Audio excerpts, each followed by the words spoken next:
Microtia या एनोशिया क्या है? क्या आपने ये शब्द सुने हैं? अगर आप जानते हैं किसी को अपने परिवार में, अपनी फैमिली में, अपने फ्रेंड सर्कल में कुछ ऐसे बच्चे जिनका कान नहीं है, बहुत से ऐसे बच्चे पैदा होते हैं जिनके कान नहीं बना होता या बहुत ही रूडिमेंट्री छोटा सा टिश्यू होता है यहाँ पे, ये होता है एक्सटर्नल ईयर। ये एक्सटर्नल ईयर नहीं बना हुआ, उसको बोलते हैं एनोशिया, या अगर छोटा रूडिमेंट्री बना हुआ उसको बोलते हैं माइक्रोशिया। इसके डिफरेंट ग्रेड्स भी होते हैं। सो अगर आप जानते हैं कि किसी को एनोशिया या माइक्रोशिया है और वो इसका समाधान जानना चाहते हैं तो ये वीडियो देखिएगा। मैं काफी डिटेल में इस पूरी वीडियो में बताने जा रहा हूं कि एक्सटर्नल ईयर को किस तरह से बनाया जाता है।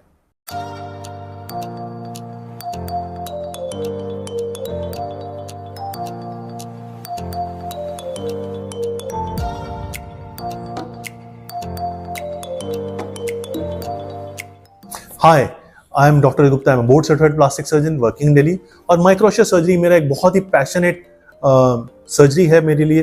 This is some surgery which very few surgeons do across the globe. Very few surgeons specializes across the globe in this surgery. This is one surgery which I have been doing it for last now 14 years, something which makes me really passionate about this.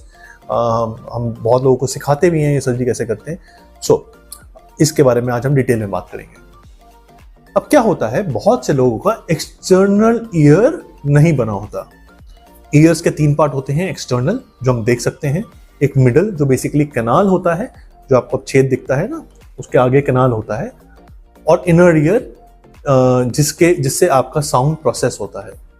अगर किसी का inner ear और middle ear में problem नहीं है और external ear में है, ज्यादातर पेशेंट ऐसे ही होते हैं, क्योंकि एक्सटर्नल ईयर की डेवलपमेंट अलग टाइम होती है एम्ब्रियोलॉजिकली, जिसमें अगर कोई दिक्कत हुई तो एक्सटर्नल ईयर नहीं बनता, और इनर ईयर की और मिडल ईयर की डेवलपमेंट एक साथ होती है अलग टाइम पे एम्ब्रियोलॉजिकली। सो बहुत से लोगों को ऐसा होता है कि एक्सटर्नल ईयर नहीं होता, इनर मिडल ईयर बना होता है, ठीक होता है। मैक्सिमम या तो कैनाल की ओपनिंग नहीं होती और एक्सटर्नल ईयर नहीं होता। तो ऐसे पेशेंट्स के लिए हम एक्सटर्नल ईयर सर्जरी करते हैं। एक्सटर्नल ईयर का काम सुनना नहीं है, सुनते आप मिडल ईयर और इनर ईयर से हैं। एक्सटर्नल ईयर का काम सुंदरता, एस्थेटिक्स है, या मैक्सिमम ये चश्मा टिकाना है। एक्सटर्नल ईयर कैसे बनाया जाता है? एक्सटर्नल ईयर होता क्या है, सबसे पहले हमें यह समझना पड़ेगा। अगर आप देखेंगे आपका कान मोड़ता है अंदर, उसको सॉफ्ट हड्डी बोलते हैं, यानी कार्टिलेज, और उसके ऊपर स्किन की कवरिंग होती है, चमड़ी की। सो नेचुरली अगर आपको ये एक स्ट्रक्चर बनाना है तो आपको कार्टिलेज चाहिए और चमड़ी चाहिए। कार्टिलेज एक ऐसा टिश्यू है और ऑर्गन है जो किसी और इंसान का आप में लगता है अगर, तो वो शेप नहीं दे पाता। तो इंसान का खुद का ही कार्टिलेज लेना होता है। उस पेशेंट का, जिस पेशेंट को ये सर्जरी करनी है, उसके पास कुछ कार्टिलेज के पीसेस होते हैं बॉडी में, उसकी रिब्स में। रिब्स, 3 रिब्स के पोर्शंस आप 6, 7 और 8 रिब्स के लेते हैं।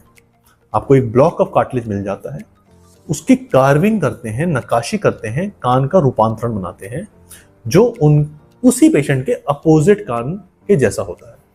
तो हम अपोजिट कान की कॉपी बनाते हैं, कार्बन कॉपी, उसको ट्रेस करते हैं और उसका मिरर इमेज बना देते हैं, क्योंकि दोनों कान का शेप उल्टा होता है, लेकिन मतलब their mirror image of each other. उसको मिरर इमेज बना देते हैं और उससे आप नक्काशी करते हैं। अब जब ये नक्काशी करके एक स्ट्रक्चर बन गया, इसको बोलते हैं ईयर फ्रेमवर्क। तो जब ये फ्रेमवर्क बन गया, उसको जहां पे आपको कान बनाना है वहां पे अपने स्किन का पॉकेट बनाते हैं और उसके अंदर उसको ग्लाइड कर देते हैं, उसको टिका देते हैं। नेचुरली सर्जरी करते समय आपको ये ध्यान रखना होता है कि कान का पोजीशन कैसा है, कान का पोजीशन अपोजिट वाला किस हाइट पे है, नीचे कितना जा रहा है, एंगल क्या है, कि एंगल कान ऐसे है, किसी पेशेंट का ऐसे है या ऐसे है। तो उन चीजों को ध्यान रखना होता है ताकि उनकी नियर सिमेट्रिकल देन नेचुरल कान बने। जब आपने ये प्लेस कर दिया cartilage framework, year framework skin के नीचे, सो अभी कान वहां पे पहुंच गया है, लेकिन वो दबा हुआ है क्योंकि आपने पॉकेट बना के दबाया है। नॉर्मल कान कैसा होता है, उठा हुआ होता है, जैसे हमारा कान उठा हुआ है। इस कान को उठाने का स्टेप्स, इसको बोलते हैं second stage of surgery. Second stage of surgery की जाती है पहली सर्जरी से एटलीस्ट 3-4 महीने बाद में। जिसमें आपको कान के पीछे कट लगता है, कान को उठा दिया जाता है ताकि कान हमारा नॉर्मल की तरह उठ जाए, वो दबा हुआ चिपका हुआ ना रहे। और जो कान के पीछे घाव बनता है वहां पे स्किन ग्राफ्ट लेते हैं, लगाते हैं पैर से, थाई कहीं से आपका छोटा सा स्किन का पोर्शन लेते हैं और वहां पे स्किन चिपका देते हैं। ये सेकंड स्टेज ऑफ सर्जरी है। नेचुरली इससे समझ आया हमें कि फर्स्ट स्टेज ज्यादा इंपॉर्टेंट है, बट दोनों स्टेजेस इंपॉर्टेंट हैं। 99% पेशेंट्स में ये टेक्निक से सर्जरी की जाती है। किसी किसी में आपको कुछ और करना पड़ता है, क्यों, उस पर हम आते हैं। समझिए, जो कार्टिलेज है, रिब कार्टिलेज, ये सर्जरी का एज क्या है? बच्चा तो पैदा हुआ है, क्या आज ही हम सर्जरी कर देंगे? नहीं, सर्जरी यूजुअली की जाती है 8 से 10 साल की उम्र पे या उसके बाद। क्यों? उसके दो कारण हैं। पहला कारण यह है कि जो रिब कार्टिलेज है उस बच्चे की इतनी सफिशिएंट साइज बन जाता है कि आप उसको हार्वेस्ट कर लें और उससे कार्टिलेज बना सकें, कान का पूरा फ्रेमवर्क बना सकें। दूसरा, मैंने आपको बताया कि हम जब ये सर्जरी करते हैं तो पेशेंट के अपोजिट कान का रूपांतरण लेते हैं।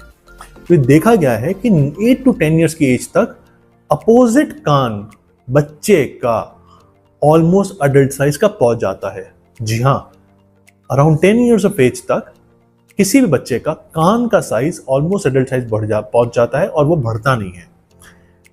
कान का साइज जब आपका नेचुरल टाइप पे पहुंच गया, आपने उसका रूपांतरण लेके आप बना पाए। सो ये इंपॉर्टेंट है 8 से 10 साल में। क्यों? क्योंकि बेसिकली हम चाहते हैं चेस्ट सर्कमफ्रेंस 60 सेंटीमीटर हो जाए। 60 सेंटीमीटर किसी बच्चे का 8 साल में, किसी का 10 साल में, किसी का 11 साल में हो जाता है। जब ये हो जाता है तब आप ये सर्जरी कर सकते हैं। क्या इसकी कोई एज लिमिट है? यस, एज लिमिट भी है। जो रिब कार्टिलेज होती है ना, ये एज के साथ साथ हार्ड हो जाती है, ऑसिफाई हो जाती है, हड्डी बन जाती है। वो सॉफ्ट नहीं रहती, मुलायम नहीं रहती है कि कार्व अप कर पाए, हड्डी स्ट्रांग बन जाती है। ये यूजुअली देखा गया है 25 से 30 साल के बाद बननी शुरू हो जाती है और 35-40 तक पूरी ऑसिफाई हो जाती है। सो इसीलिए अगर कोई पेशेंट हमारे पास आता है इस एज ग्रुप में, हम उनका पहले सीटी स्कैन करा के देखते हैं कि कितनी हमारे पास कार्टिलेज पोर्शन और कितना हड्डी बन गया है। अगर वो पूरा हड्डी बन गया है तो ये सर्जरी होना मुश्किल है और उसके लिए कोई और उपाय करते हैं जो मैं आपको बताऊंगा। जो उससे पहले वाला है कि अभी हड्डी नहीं बना है, कार्टिलेज है एनफ, तो हम यही सर्जरी करते हैं जो मैंने आपको अभी बताया। अब आ जाते हैं उन लोगों पे कि जिन लोगों को हड्डी बन चुका है और वो लेट आए हैं सर्जरी कराने, या ऐसे भी लोग जिनकी 40 साल, 35 साल, 40 साल से उम्र बड़ी हो चुकी है और उनका कान कट गया ड्यू टू एनी ट्रॉमा, कोई चोट लगी और कान कट गया, या जल गए और उनका कान चला गया। सो ऐसे में हमें इम्प्लांट बेस्ड रिकंस्ट्रक्शन करनी पड़ती है। कान का इम्प्लांट होता है जिसको बोलते हैं मेटपोर इम्प्लांट। वो जो मेटपोर इम्प्लांट है एक एडल्ट के कान की शेप का बना हुआ कंपनी से आता है। आपको इसमें कार्टिलेज की जरूरत नहीं पड़ती, कार्टिलेज ले ही नहीं सकते क्योंकि इस पेशेंट का कार्टिलेज होता ही नहीं है।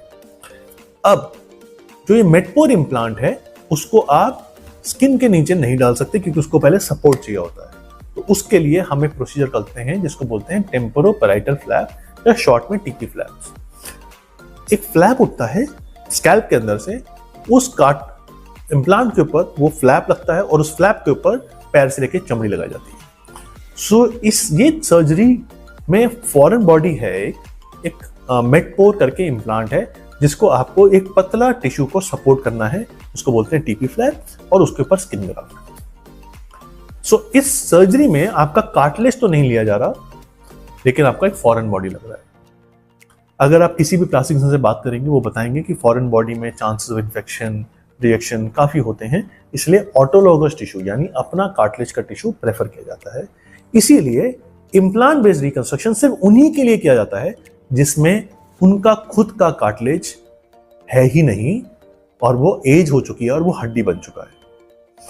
इसलिए इम्प्लांट बेस्ड रिकंस्ट्रक्शन हमेशा एक सेकेंडरी ऑप्शन होता है, first is always autologous reconstruction. Depending upon उस पेशेंट का किस तरह से सर्जरी किया है उस पर रिकवरी होता है। अमूमन तौर पे सर्जरी के बाद अराउंड हफ्ता 10 दिन के लिए ड्रेसिंग रहती है। पेशेंट को पेन नहीं होता यहाँ पे, हाँ जहां से रिब काट लिया वहां पे थोड़ा डिस्कम्फर्ट होता है, लेकिन नथिंग विच इज अनबियरेबल। और एक हफ्ते बाद ड्रेसिंग खुल जाती है and they can see the result. अगर सेकेंड स्टेज होना है तो 3-4 महीने बाद होता है जैसे मैंने बताया, और उसके बाद भी एक हफ्ता ड्रेसिंग रहती है। मेरा ये मकसद था इस वीडियो में थोड़ा सा आपको ज्ञान देना, समझा पाना कि ये सर्जरी पॉसिबल है।